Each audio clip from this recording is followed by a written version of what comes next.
구약 성경에도 비유가 나온다고 얘기를 했습니다.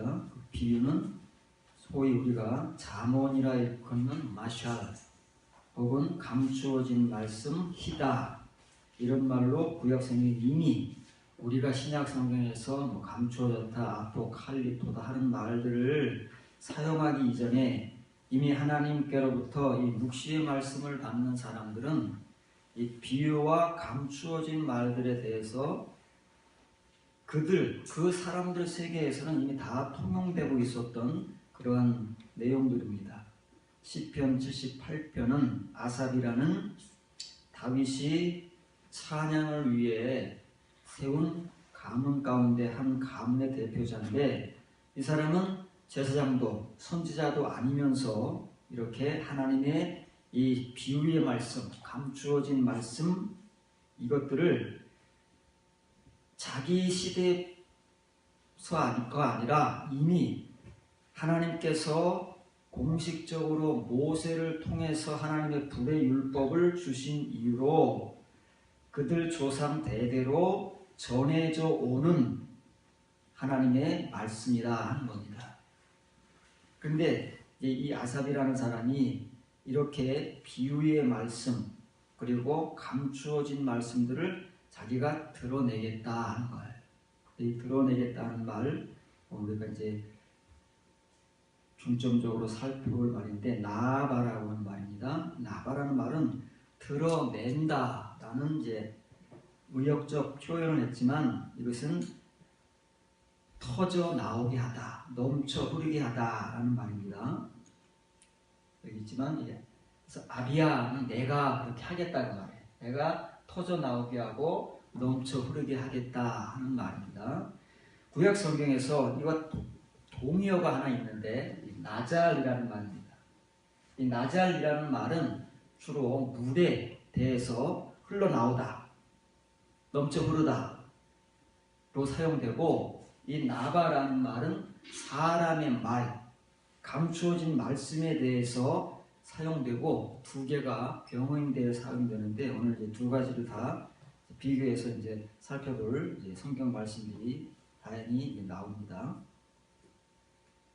이렇게 하나님 앞에서 우리가 하나님의 말씀이라고 일컫는 것들은 표면으로 드러나서 우리의 눈으로 확인할 수 있는 그런 내용들도 하나님의 말씀인 것은 사실이지만, 그보다 더 중요한 것은 이렇게 과거 오랜 시대 이전부터 하나님 앞에서 비유의 말씀과 감추어진 말씀을 듣고 배운 이 하나님의 성도들은 그런 말씀들을 자기의 입을 통해서, 아니 이미 자기 속에 채워놓았기 때문에 그 속으로부터 밖으로 흘러내보내고, 그리고 그 말씀들을 마치 샘이 터져 나오듯 그렇게 터져 흘러내겠다 하는 것입니다. 예수님께서 요한복음 7장에서 나를 믿는 자는 그 태에서 강들이 생수가 되어 흘러나온다는 말과 일맥상통하는 거예요. 물을 말하는 것 같지만 사실은 그 속에 감추어져 내재되어 있는 하나님의 비유의 말씀, 숨은 말씀들에 대한 사실들을 아삽도 예수님도 그리고 어느 누구를 성경에서 찾아봐서 그들이 하나님의 이 속의 말씀을 전하는 사람치고 이런 말을 하지 않은 사람들이 없습니다. 왜냐하면 이 사람들은 이미 하나님께로부터 말씀들을 이렇게 받았기 때문에 그렇습니다. 그럼 이제 아삽이 하는 이 말을 시편 78편 동일한 시편에서 15절부터 17절에 보면 이 아삽이라는 사람이 자기가 왜 이런 말을 하는지, 과거 이스라엘 자기들의 조상들의 경험 속에서 자기가 지금 하고자 하는 말을 하나님께서 실제적으로 그들에게 보여주시고 행하셨는데, 자기 조상들은 이런 조상들, 비유의 말씀, 감추어진 말씀을 배워서 전한 조상들과 달리 그들은 자기들의 눈으로 보면서도 하나님께서 이루신 그 역사의 실제를 자기들의 입으로 먹고 마시면서도 그 겉의 것, 표면의 것만으로 만족하고 속에 있는 것을 알지 못했을 때에 벌어지는 결과가 무엇이냐를 아삽이라는 사람이 소개를 해주는 거예요. 다 아는 내용들이지만, 근데 이것은 오늘날 하나님을 믿는 사람들에게 너무 실제적인 현상이기 때문에 바로 저와 여러분들의 문제입니다. 그래서 다시 한번 살펴보면서 왜 속의 말씀을 받는 사람들과 겉의 말씀을 받는 사람들이 이렇게 갈라질 수밖에 없는가 하는 그 분명한 이유를 우리가 인식을 하고, 우리는 아삽 같은 사람의 자리에 서서 하나님의 말씀을 듣고 살아가야 하겠기 때문에 그렇습니다. 광야에서 반석들을 쪼개시고, 여기 반석 복수입니다. 하나님은 원래 한 번 쪼개시려고 그랬는데 모세 때문에 2번 쪼개신 거예요.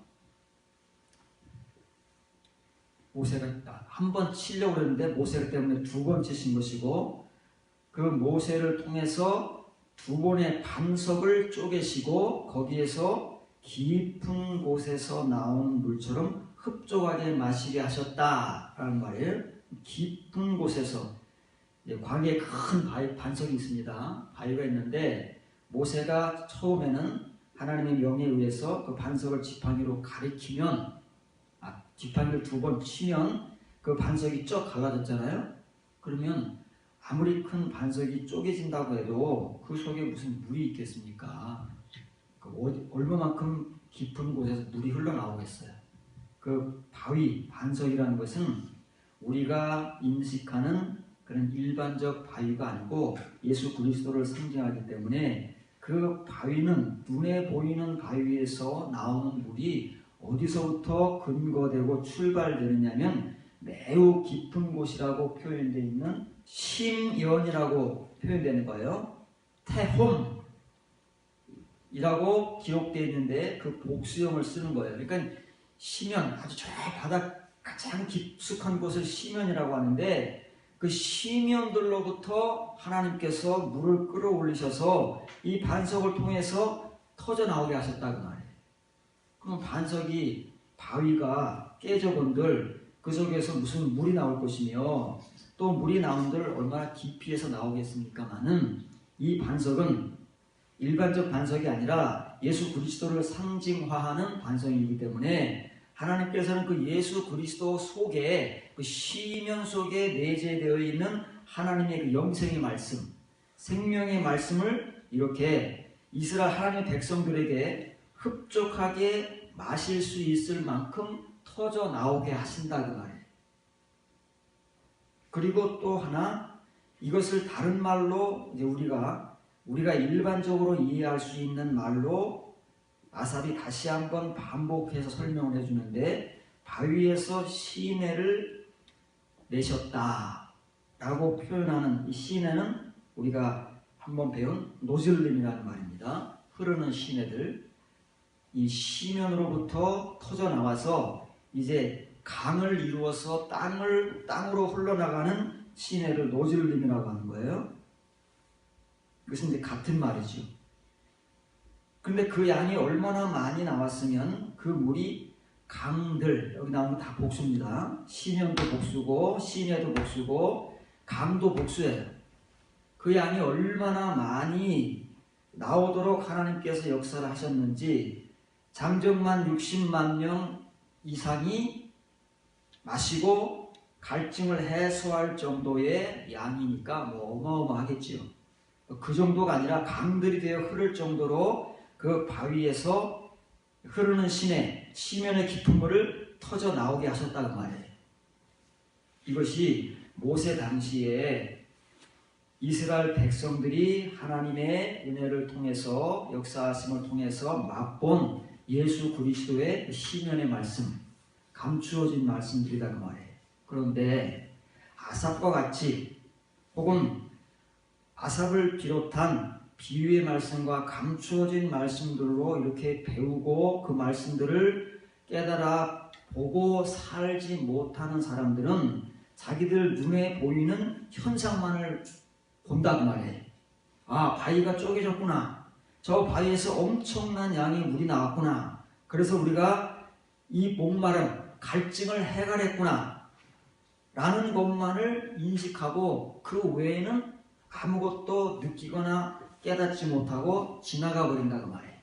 그러면 어떤 현상이 일어나느냐면 바로 그 뒤에 현상이 나타나는 거예요. 그 깍지를 띄워놨습니다. 그들은 계속해서 하나님께 범죄하여 메마른 땅에서 지존자를 배반하였도다. 이렇게 하나님의 깊은 생수의 물을 마시고 그리고 감추어진 말씀으로 내재되어 있는 터져나오는 생명수를 마셨음에도 불구하고 화살표 뒤를 보시면 그들은 메마른 땅 광야에서 다시 그런 은혜를 경험했으면서도 과거와 같이 그 은혜를 경험하기 이전에 하나님을 시험하고 하나님을 배역하고 하나님을 배반했던 것처럼 다시 지존자를 배역하여 범죄하기를 반복하는 거예요. 그때만 하는 것이 아니라 자꾸 이런 일들을 되풀이할 수밖에 없는 것은 하나님의 말씀을 이렇게 경험하고 가르치고 듣는 모든 사람들에게서 나타나는 현상이다. 오늘날 우리가 왜 하나님을 믿고 예수 그리스도의 그 죄사함의 은혜를 그렇게 크게 가볍게 받았음에도 불구하고 하나님의 성도다운 삶을 살지 못하느냐 하면 이렇기 때문에 그런 거예요. 누구나가 다 어느 누구를 막론하고 하나님의 말씀과 은혜를 이렇게 받는 광야의 이스라엘 백성들 같이 받는 사람들은 자기들의 육신적 행위를 반복하게 돼 있어요. 그러나 만일 아삽 같은 사람과 같이 은혜를 그렇게 받고 말씀을 그렇게 배워서 듣고 깨닫게 되면 이 사람들의 행위와는 반대되는 오늘 아삽이 우리에게 전해주는 자기를 비롯한 자기들의 조상 때부터 하나님께서 비유의 말씀, 감추어진 말씀들로 예수 그리스도의 반석 속에 저 시면의 생명의 말씀들로 내재되어 있던 그 말씀들을 터쳐서 우리에게 마시게 하고 먹게 하고 그리고 우리 속에 채우게 하시는 그 말씀들을 가지고 살기 때문에 그 사람들은 이렇게 광야의 이스라엘 백성들 같이 하나님을 배역하거나 또다시 범죄 행위를 반복하지 않고 하나님의 말씀을 붙들고 의로운 삶을 살아가는 성도가 된다 하는 말이에요. 우리의 이상향이지요. 근데 이것은 이룰 수 없는 이상향이 아니라 반드시 우리의 삶 속에 체험되고 이루어지는 실제로서의 이상향이다 그 말이에요. 잠언 1장 22절 23절입니다. 너희 어리석은 자들은 어리석음을 좋아하며 거만한 자들은 거만을 기뻐하며 미련한 자들은 지식을 미워하니 어느 때까지 하겠느냐. 나의 책망을 듣고 돌이키라. 보라 내가 나의 영을 너희에게 부어주며 내 말을 너희에게 보이라. 여기서 말하는 주체는 누구겠어요? 솔로몬이 아니고 지혜라는 주체가 지금 말을 이끌어가는 거예요. 잠언 1장 20절부터는 이제 지혜라는 주체가 33절까지 이 내용들을 쭉 이끌어가는데 지혜가 사람도 아니고 그렇지만 여기서 나오는 지혜는 하나님과 예수 그리스도를 상징하는 지혜 아닙니까? 하나님과 예수 그리스도께서 말씀하신다 그 말이에요. 어리석은 자들은 어리석음을 좋아한다. 이건 뭐 본성 아니겠어요? 거만한 자들은 거만을 기뻐한다. 미련한 자들은 지식을 미워한다. 이게 이제 일반적인 사람들의 모습이고 하나님을 믿는 사람들이라 할지라도 광야의 이스라엘 백성들 같이 겉의 것만을 보고 배우고 가르치는 모든 사람들의 행태가 이렇다 그 말이에요. 그런데 이런 걸 어느 때까지 하겠느냐라고 책망을 하는 거예요. 도대체 히브리서 기자가 말하는 것처럼 언제까지 이놈의 초보만 계속해서 되풀이 배울 것이냐. 지금 세월이 얼만데 하면서 이제 해결책을 제시하는 거예요. 책망만 하는 것이 아니라 성경은 때로는 우리를 책망하기도 하고 때로는 우리를 징계하시고 징벌하시기도 하지만 우리에게 해결책을 제시해서 우리로 하여금 다시는 그런 길을 가지 않고 하나님 앞에서 올바른 길을 갈 수 있는 방향을 제시하잖아요. 뒤에 보면 나의 책망을 듣고 돌이켜라. 그럼 이 책망이 누구의 책망이라고요? 지혜의 책망, 하나님의 책망, 예수 그리스도의 책망, 하나님의 말씀의 책망이다 그 말이에요. 이 책망이라고 나온 이 레토크티라고 이렇게 있습니다. 얘라고 빨간 글로 표현된 것은 사람에게 해당되면 누구누구에게라는 말이고 방향을 나타내면 어디어디로 말이에요. 그러면 사람이 아니기 때문에 어디어디로 그런 거예요. 그래서 나의 책망을 향하여 이 토카우라는 말은 우리가 한번 배웠습니다만은 그냥 일반적인 책망이 아니고 견책이라는 말입니다. 견책, 책망을 해서 그 사람을 교정시키는 거예요. 뭐 죄를 지은 사람을 교도소에 보내서 교화한다고 그러잖아요. 그런 의미예요. 그 사람들을 잘못한 사람들, 이렇게 어리석음 가운데, 거만한 가운데, 미련한 가운데 세월이 흘러도 변하지 않고 하나님을 믿으면서도 바뀌어지지 않는 이 사람들을 어떻게 할 것인가?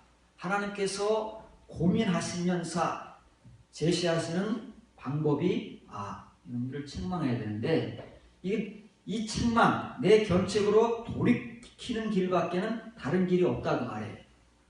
그래서 우리가 이 토카흐 견책 교정을 연단이라고 의역을 했습니다. 하나님의 연단이에요. 연단 밖에는 다른 길이 없는 거예요. 우리같이 이렇게 교만하고 육신적이고 본성적으로 죄에 얽매여 살아갈 수밖에 없는 우리들을 하나님께서 바꾸실 수 있는 방법은 하나님의 불연단밖에 없어요. 다른 길이 없습니다. 하나님의 말씀이 불 속에 7번 정령되어서 나온 말씀이기 때문에 우리로 하여금 그 말씀을 듣게 하시기 위해서는 우리 역시도 한 번이라도 불 속에 들어가야 돼요. 그래서 하나님의 그 불 속에서 연단되고 단련되어야 그 하나님 말씀을 들을 수 있기 때문에 하나님께서 나에게로 와서 연단을 배워라 그 말이에요. 의역하면 그 말이에요. 타슈브라는 말은 돌이키라는 말이잖아요. 한 번 돌이키는 거예요. 우리 인생에서 우리가 우리 마음대로 살고 우리 뜻대로 살고 우리가 원하는 대로 신앙생활을 하다가 우리 인생에 정말 우리에게 기회가 주어진다면 다행스럽게도 단 한 번 하나님께로 완전히 돌이키는 그 시점을 구약성경에서는 슉이라는 말로 사용한다고 그랬죠. 그게 우리의 회개입니다. 근데 이 회개는 하나님 앞에 이렇게 책망과 교정, 연단을 통해서 불 속에서 나온 사람들만이 할 수 있기 때문에 먼저 지혜로 상징되는 하나님께서 이렇게 말씀을 하시는 거예요. 먼저 내게로 와라 말이에요. 뭘 하러 오냐요? 책망, 견책과 교정, 연단을 받으러 와라 말이에요. 그러면 이렇게 되면 하나님의 손길에 의해서 만일 우리가 이렇게 불 속에서 시험과 연단을 받아서 하나님께로 돌이키는 사람이 되면 하나님께서 어떻게 하시겠느냐고 말씀하시느냐 하면 보라 내가 나의 영을 너희에게 부어주며 내 말을 너희에게 보이리라. 이때 하시는 거예요. 우리가 아무 때나 하나님의 말씀을 볼 수 있고 들을 수 있고 전할 수 있다고 생각하면 착각입니다. 그 말씀들은 우리 눈으로 읽어낼 수 있는 말씀들이에요. 우리 눈으로 볼 수 있고 배울 수 있는 말들이다 그 말이에요. 이 하나님의 따바레의 말씀 이렇게 시면으로부터 내재되어 있다가 바깥으로 터져나온 이 생명수의 말씀은 그냥 보고 그냥 배워서 그냥 가질 수 있는 말씀들이 아니에요. 이렇게 충분히 하나님 앞에서 연단과 불 속에 단련되지 않으면 볼 수 없고 받을 수 없는 말씀이다 그 말이에요. 그래서 여기 또 아비야가 나와요. 이게 아비야가 뭐라고요? 내가 부어주리라. 쏟다라는 표현도 아까 있다고 소개를 했어요. 터져 나왔다. 흘러나오다, 쏟다, 붓다 그 말이에요. 하나님께서 하나님의 영을 우리에게 나바하신다고 할 때는 쏟아 부어주시는 거예요. 그런 성경 표현이 성경에 많이 나오잖아요. 이렇게 연단된 사람들에게 하나님의 불의 말씀, 레마의 말씀을 들을 수 있도록 하나님의 영을 주신다 그 말이에요. 그 영이 어떤 영이에요? 레마의 영이기 때문에 그런 거예요. 다발의 영, 구약시대는 다발의 영이고 신약시대는 레마의 영이에요. 그래서 여기에 나오는 내 말이 뭐예요? 데바라이, 나의 다발이에요. 다발의 영이기 때문에 우리가 원하는 때 아무 때나 하나님의 말씀을 보고 듣고 배우고 가질 수가 없습니다. 하나님께서 이렇게 연단하시는 사람에게 그 말씀의 영을 먼저 부어주시고 그 말씀을 듣고 깨닫고 받을 수 있도록 영을 부어주신 사람들이 하나님의 이 다발의 말씀을 그때 볼 수 있다 그 말이에요. 눈이 띄어지고 귀가 뚫려져서 보고 들을 수 있고 지각으로 깨달을 수 있고 그 말씀을 가지고 살아갈 수 있다 그 말이에요. 내 말을 너희에게 보이리라 하는 말은 이 말입니다. 오디아라는 말이에요. 알게 하겠다는 말이에요. 물론 눈으로 보겠다는 말도 맞지요. 우리가 눈으로 성경 말씀을 읽어야 되니까요. 하나님의 이 다발의 말씀을 우리의 눈으로 보고 오디아 우리가 깨닫기 위해서는 하나님의 영이 아니고서는 되어지지 않는다는 말이에요. 그런데 그 하나님의 영을 언제 하나님께서 우리에게 부어주시느냐 하면 하나님의 불 속에서 나오는 사람들에게만 하나님의 징벌을 받고 하나님의 단련을 받고 그래서 하나님의 이 말씀을 보고 깨달을 수 있도록 만드신 그 시간의 단련을 거쳐 나오는 사람들에게만 하나님께서 이렇게 하시겠다는 것이지 뭐 일반적으로 다 통용된다는 말이 아니에요.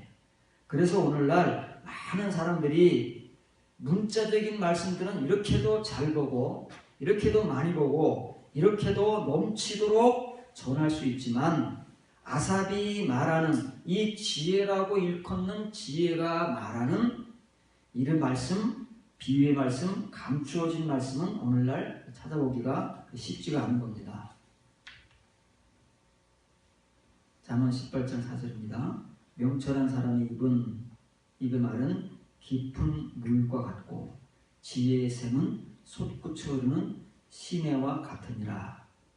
여기 이제 처음에 소개한 나바는 사람의 말로 터져 나오는 것을 의미하고 나잘은 물이 터져 흘러나오는 것을 의미한다고 그랬잖아요. 지금 이 짧은 잠언 18장 4절 안에 그 두 단어가 똑같이 쓰이고 있는 거예요.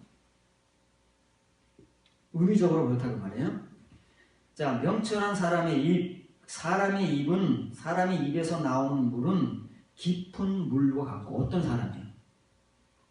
어떤 사람의 입에서 나오는 물이 말이 깊은 물과 같을까요?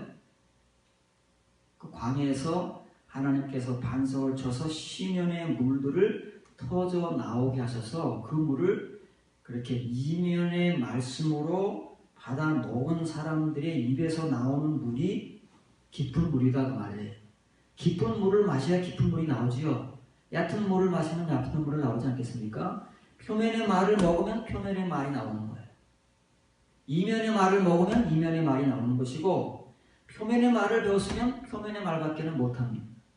이면의 말을 배웠으면 이면의 말을 하는 거예요. 그 말을 하는 거예요. 그 사람의 내 입이 어떤 말을 가지고 있느냐에 따라서 깊은 물에 말을 터쳐 흐르게 할 수도 있고 아주 그냥 촐랑촐랑한 얕은 물의 말을 터져 나오게 할 수도 있다고 말해요. 그거를 어디에 비유했느냐면 지혜의 샘에 비유했어요. 사람의 입을 지혜의 샘으로 이렇게 은유화한 겁니다. 반복구죠. 지혜의 샘은 솟구쳐 흐르는 시내와 같으니라. 여기 보세요. 여기 TV를 한번 쳐다봐 주세요. 나할, 우리가 많이 배운 나할이잖아요. 일반적인 구약성경에서 가장 많이 나오는 시내, 그냥 일반적인 시내예요. 시내예요. 근데 흐르는이라고 나오는데 이 나바는 흐르는이 아니고 솟아나온 거예요. 그 깊은 곳에서 터져 나온다. 그래서 신기해서 본전도 그냥 flowing은 흐르는 거예요. 이게 아니다는 말이에요. 그러면 어떤 표현이냐면 가쉼. 다비 번역, 킹제임스 개통의 성경이 7개가 있는데 그 중에서 다비역만 이 flowing이라는 단어를 채용하지 않고 가쉼이라는 단어를 채용했어요. 이 가쉼이라는 말이 솟아나오는 히브리어 나바와 동의어예요. 왜냐면 이 말 자체가 그냥 일반적으로 흐르는 시내가 아니고 깊은 심연으로부터 하나님께서 터져 나오게 하는 시내, 하나님의 내면 이면의 말씀이기 때문에 그렇다고 말해요. 이 브로큰 시내예요. 그러면 이제 이걸 올바로 직역하면 이게 가싱 브루크다 그 말이에요. 터져 나오는, 솟아 나오는 시내가 어떤 것과 같으냐 하면 깊은 물을 마신 사람의 입에서 나오는 깊은 물과 같다 그 말이에요. 그래서 우리가 이면의 말씀, 예수 그리스도의 깊은 곳, 태가 열려야만 흘러나올 수 있는 그 생명수, 그것을 하나님의 영으로부터 먼저 우리가 도움을 받고 하나님께서 하나님의 말씀을 알게 하시고 보게 하신다고 그러잖아요. 예수님도 그런 거예요. 예수님께서 그 말씀을 하시잖아요. 근데 그게 뭘 상징한다고요? 성령을 상징하는데, 하나님의 영, 그리스도의 영을 상징하는데, 아직 예수님께서 십자가에 못 박혀 죽으심으로써 영광을 받지 않으셨기 때문에 아직 하나님의 영, 그리스도의 영이 이 땅에 임하지 않았다고 설명을 하잖아요. 그러면 순서가 어떻게 돼요? 순서가 똑같다고 말해요. 잠언 1장 22절에 하나님께서 먼저 우리를 불 속에서 연단을 시키고, 그렇게 불연단을 받은 사람들이 하나님 앞에 존재하면 그 사람들에게 하나님이 하나님의 영을 부어주시겠다는 말이에요. 그러면 그 하나님의 영을 받은 사람들이 하나님의 말씀을 보고 깨닫는 거잖아요. 예수님 똑같은 말씀을 하는 거예요. 신구약 성경은 본질적으로 일관되고 지속적이기 때문에 이렇게 하나님의 말씀을 하나님의 말씀대로 하는 사람들의 말을 이렇게 잘 가만히 들여다보면 동일한 말을 하고 있는 거예요. 우리가 그 의미를 잘 못 파악하기 때문에 자꾸 우리들은 우리 자신들의 말로 각각의 말을 하고 있을 뿐이지 성경은 절대 그렇게 말을 하지 않는다 그 말이에요.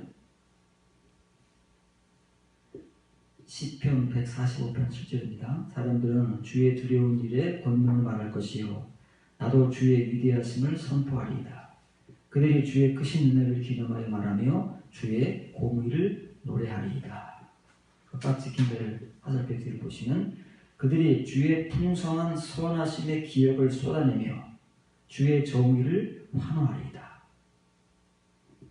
하나님께서 하나님의 성도들, 다윗 같은, 아삽 같은 이런 성도들을 이제 만들어내시면 그 사람들이 하나님 앞에서 이런 일들을 한다고 말해요. 하나님의 은혜를 받습니다. 하나님의 은혜를 받는데 그 은혜를 받고 우리는 때로는 고백을 하기도 하고 감사하기도 하지만 사실 그것이 우리 안에 크게 남아있지 않습니다. 그러나 이렇게 내면의 은혜를 받는 사람들은 하나님의 그 풍성한 선하심, 하나님께서 우리에게 주시는 그 선하심, 툭은 선하심이에요. 그 선하심이 얼마나 풍성한가를 자기의 신앙의 기억 속에 각인을 해놓는다고 말해요. 이 은혜들은 각인되는 은혜예요. 절대 잊혀지지 않아요.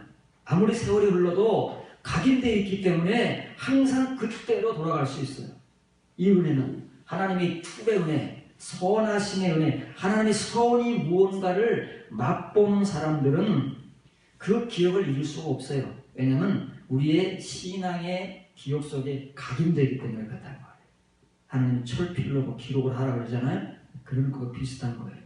그래서 그런 사람들은 언제든지 자기가 하나님 앞에 경험한 그 선하심의 은혜를 쏟아낸다고 말이에요. 하나님이 영을 부어주시듯 콸콸콸 흘러나온다고 말이에요. 자기 속에서 그만큼 담아놓고 있기 때문에 언제든 필요한 때가 되면 이 하나님의 선하심을, 자기가 받은 바 하나님의 그 은혜, 선하심의 은혜, 거듭남의 은혜, 의의 은혜를 쏟아낸다고 말이에요. 그리고 이런 사람들만이 하나님의 정의는 째렉합니다. 아브라함이 두 번째 받은 그 의를 환호하며 소리 높여 외친다고 말해요. 왜냐하면 이 은혜는 바로 그 두 번째 은혜에서 나오기 때문에 그런 거예요.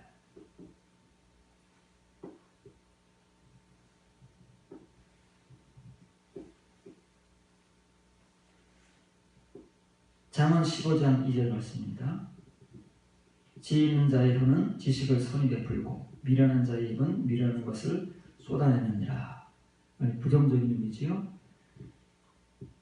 지혜 있는 사람의 혀는 아까 했지, 사람이 말과 같은 거예요. 혀나 말, 입이나 똑같잖아요. 말을 하는 게 도구니까 지식을 선히 베푼다.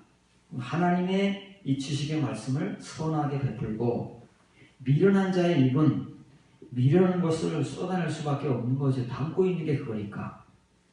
지혜 있는 자는 속에 뭘 담았어요? 지혜를 담고 있다고 말이에요. 그 지혜가 뭐예요? 잠언 1장 22절부터 23절에 나오는 하나님의 영, 하나님의 말씀, 그것을 담은 거예요. 하나님이 부어주시고 하나님이 보고 깨닫게 하셨기 때문에 그것을 담고 있으니까 그 사람의 혀에서는 그 지식이 나오는 거예요. 지혜의 지식이 나오기 때문에 그것을 선하게 베푸는데, 이런 내용이 없는 사람들, 그 사람들을 일컬어 성경에서는 미련한 자, 어리석은 자라고 하는데, 그 사람들 속에는 담고 있는 것이 미련한 거, 어리석음이에요. 저 교회 밖에 있는 사람들이 아니에요. 똑같이 하나님을 믿고 있는 사람들, 잠언서는 하나님의 백성들에게 쓰는 말이잖아요. 똑같이 하나님을 믿고 있는데 어떤 사람들은 지혜를 담고 있고 어떤 사람들은 어리석을 담고 살아가는 거예요. 그래서 자기 속에 담고 있는 것을 바깥으로 터치할 수밖에 없잖아요. 흘러나오게 할 수밖에 없는데, 그게 잠언 18장 4절과 똑같다는 말이에요. 깊은 물을 받아서 마신 사람의 입에서는 깊은 물의 말씀이 나오고, 그것은 다른 말로 말하면 지혜의 샘이 솟구쳐 오르는 시내와 같이 흘러나오는데, 그런 것들이 없는 사람들은, 이게 얕은, 아무나 마실 수 있고 먹을 수 있는 이런 말을 담고 있는 그 어리석고 미련한 사람들은 내놓을 것, 쏟아낼 것들이 그것밖에 없기 때문에 그것들을 쏟아낸다고 말해요. 그러니까 이 나아가라는 단어가 계속 지금 사실 구약 성경에 많이 나오진 않아요. 11번 사용되고 있는데, 그런데 그 내용들이 거의 일관되게 사용되잖아요. 의미를 분명하게 가지고, 왜냐하면 성경을 기록한 사람들은 자기가 어떤 말씀을 전하는가를 분명하게 알기 때문에 자기가 사용하는 단어에 대해서, 그 말에 대해서 분명하고 확실한 뜻을 가지고 전하기 때문에 그런 거예요. 그러니까 이런 말들이 나오는 성경 구절을 우리가 살펴보고 있지만, 어느 성경 구절이라도 그런 의미로 사용되고 있는데, 한글 성경은 다 성경 구절마다 뜻이 다르잖아요. 다를 수밖에 없는 것은 우리는 이 사람들이 말하고자 하는 이 말을 잘 이해를 못하는 거예요. 경험도 없기 때문에. 이런 것들을 하나님께서 우리에게 주셔서 우리가 그 깊은 심연의 물로 받아 마신 적도 없고, 하나님 앞에 불의 연단을 받아서 하나님의 영의 부으심을 받고 하나님의 그 나발의 말씀을 받아본 적이 없기 때문에 이게 지금 무슨 말인지를 정확하게 이해를 못해서 그냥 오락가락 이랬다 저랬다 하는 것 뿐입니다. 그런데 어때요? 구약 성경을 기록한 성경 기록자들은 동일한 말, 분명한 말을 가지고 일관되게 그 말에 대해서 전하고 있지 않습니까?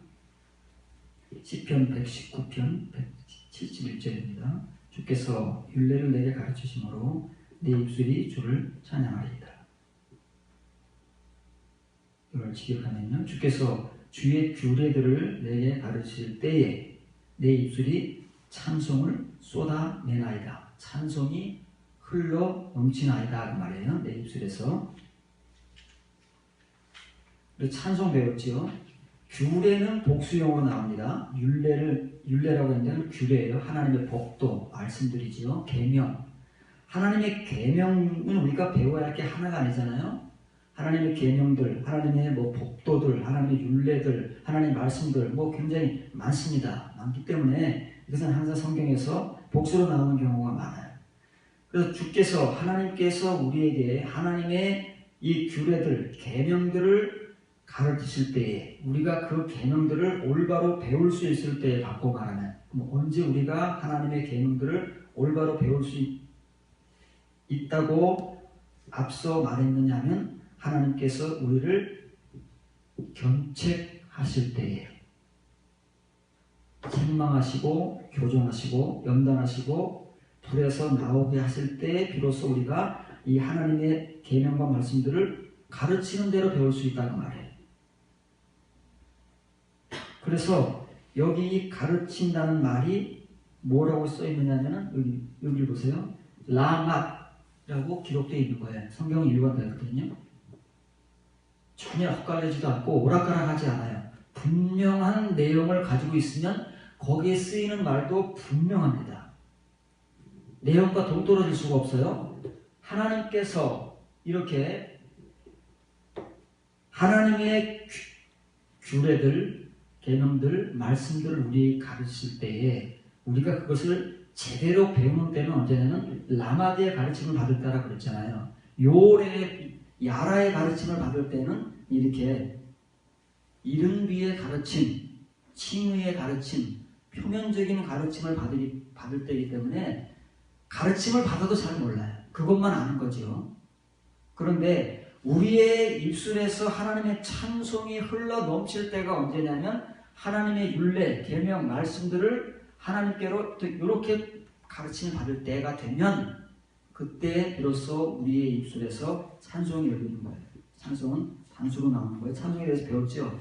우리가 교회에서 하는 멜로디를 가지고 반주에 맞춰서 하는 이런 찬송들이 아니에요. 거듭난 자가 찬송이 되는, 시온의 찬송이 되는, 이것은 어떤 음악이 아닙니다. 찬송은 우리예요. 내 자신이 하나님의 시온산에서 하나님의 찬송이 되는 거예요. 그것을 지금 말하는 거예요. 그러면 이렇게 하나님의 율례와 계명들을 하나님의 라마디의 가르침을 받는 사람들이 뭐가 되느냐면 찬송이 되는 거예요. 그럼 찬송이 되기 때문에 그 사람의 입에서 자연스럽게 하나님의 찬송, 하나님의 말씀들이 쏟아져 나오는 것이고 넘쳐 나오는 거라고 이렇게 표현을 하고 있는 거예요. 시편 119편의 기자가 하고자 하는 말은 그렇다고 말해요. 지금까지 우리가 쭉 살펴보는 대로 동일한 내용을 가지고 우리에게 말하는 것이지 다른 동떨어진 의미로 말하는 것이 아니다고 말해요. 근데 저와 여러분들은 이제 하나님 앞에서 신앙생활에 연륜도 되고 이제 충분히 라마드의 가르침을 받을 때가 됐잖아요. 근데 이건 우리가 됐다고 해서 되는 것도 아니고 하고 싶다고 해서 되어지는 것이 아니라 하나님께서 우리를 인도하셔서 불의 연단 속으로 집어넣으셔야만 시작되는 거기 때문에 우리의 선택이 아니다. 하나님의 선택이지요. 하나님께서 하시는 일.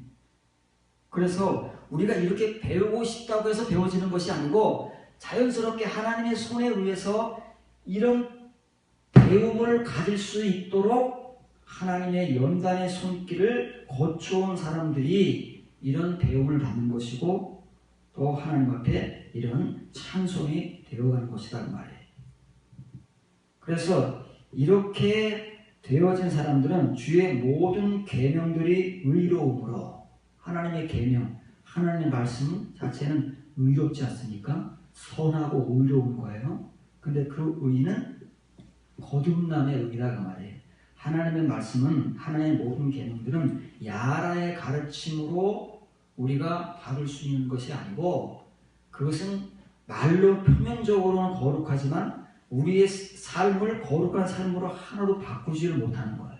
그러나 정말 이렇게 가르침을 받아서 하나님의 말씀을 담은 사람들은 그때 비로소 하나님의 모든 계명, 말씀, 이 율례들이 얼마나 거룩하고 의로운가를 경험하게 된다고 말해요. 그러면 이런 말씀을 가르침을 받고 이런 말씀들을 갖는 사람들은 그 사람들의 삶이 의로워진다. 그래서 성경에서 그토록 우리에게 선한 삶, 의로운 삶을 요구하는 거예요. 다른 데 있지 않아요. 하나님 말씀 자체가 그렇기 때문에 만일 하나님의 말씀을 이렇게 하나님께서 주신 사람들은 이런 삶을 살 수밖에 없는 숙명적 존재로 하나님 앞에 설 수밖에 없기 때문에 하나님은 그렇게 요구하시는 것이지 괜히 그런 게 아니에요. 근데 우리가 그런 걸 못하니까 자꾸 거기다 시비를 거는 거예요. 왜 우리에게 행위를 요구하느냐? 왜 우리에게 할 수 없는 저 이상의 얘기를 마치 할 수 있는 것처럼 얘기를 하느냐? 사람이 어떻게 그렇게 살 수 있느냐? 자꾸 우리의 합리화를 입에 담는 것이지 하나님은 성경에서 그런 치사하고 비겁한 말씀을 우리에게 주신 적이 없어요. 하나님의 말씀은 거룩한 말씀, 의로운 말씀이기 때문에 그래요. 이 말씀을 경험한 사람들은 다 그렇게 사는 거예요. 그래서 먼저 하나님의 말씀이 이렇게 들어온 사람, 하나님의 말씀을 이렇게 배울 수밖에 없는 존재가 된 사람은 먼저 입에서 나오겠죠. 말씀이 나와야 하니까 담겨진 말씀을 밖으로 토해내는 것은 역시 우리의 기능인 입과 혀다 그 말이에요. 그래서 처음에는 입이 나오고 또 다음에는 혀가 나오는데 같은 말을 반복하는 거잖아요. 우리가 이 정도는 볼 수 있겠지요. 내 혀가 주의 말씀을 노래하리다. 찬송이 넘쳐 나오나이다 하는 말과 같은 거예요. 동일한 말씀. 하나님께서 하나님의 규례들을 가르치시는데 어떻게 가르치시느냐면 라마디의 가르침, 연단의 가르침으로 가르치실 때에 비로소 그 성도가 하나님의 찬송이 되어가는 거예요. 그런 사람들이 하나님의 말씀을 배우고 보니까 과거에는 내가 막 교회에서 성경 공부도 많이 하고 교회에서 제공하는 프로그램들을 통해서 여러 가지 프로그램도 이수하고 했어요. 그런데 삶이 바뀌질 않아요. 별로 달라지는 게 없어요. 그때는 은혜를 받고 내가 뭔가를 그래도 이수한 사람이라는 어떤 그런 자부심이 있는데 삶이 안 바뀐다는 말이에요. 그런데 만일 그런 사람들 중에 이 성경에 우리의 증인들과 같이 이런 가르침을 받는 사람들이 있다면 달라진다고 말이에요. 내가 달라지고 여러분들이 달라지는 거예요.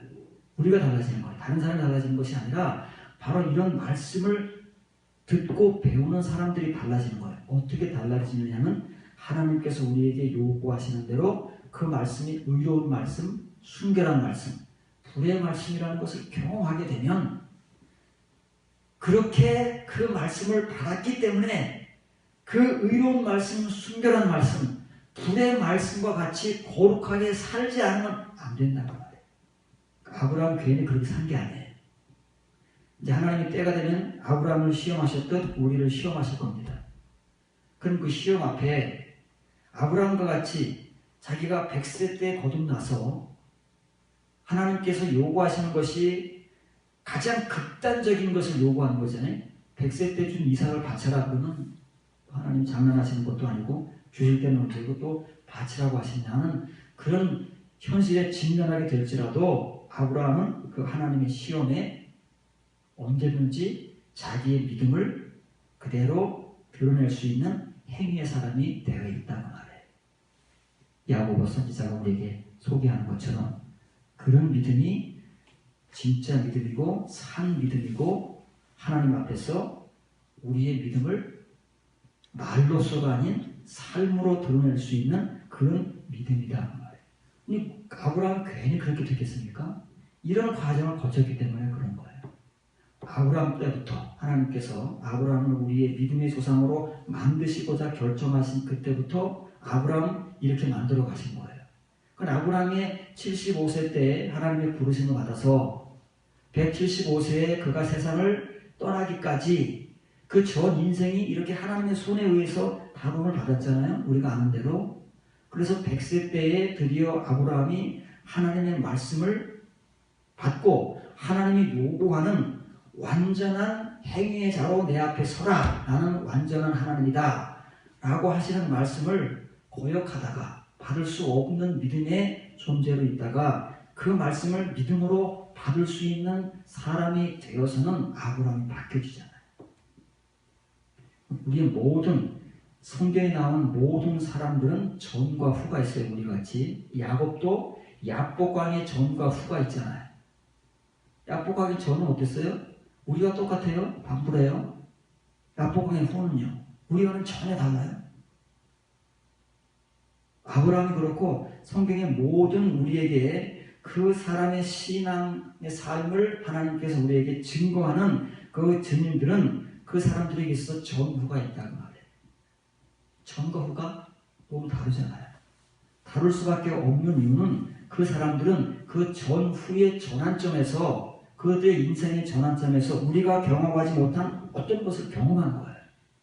그렇게 살 수밖에 없고 그렇게 순종할 수밖에 없고 그렇게 하나님 앞에 그들의 믿음의 인생을 살아갈 수밖에 없는 어떤 경험을 한 거예요. 그래서 그 사람들에게 막 요구하고 강요하고 하지 않아도 그 사람들 스스로가 하나님의 말씀과 은혜에 의해서 그렇게 살아가잖아요. 그것이 그 사람들의 삶이에요. 우리의 삶이 그렇게 되기 위해서 이런 말씀들을 그 사람들하고 똑같이 담은 거예요. 그 사람들이 걸어간 과정을 우리가 살펴보면서 그 사람들은 어떤 과정을 하나님의 손에 의해서 거쳐갔기에 그런 존재들이 되었는가?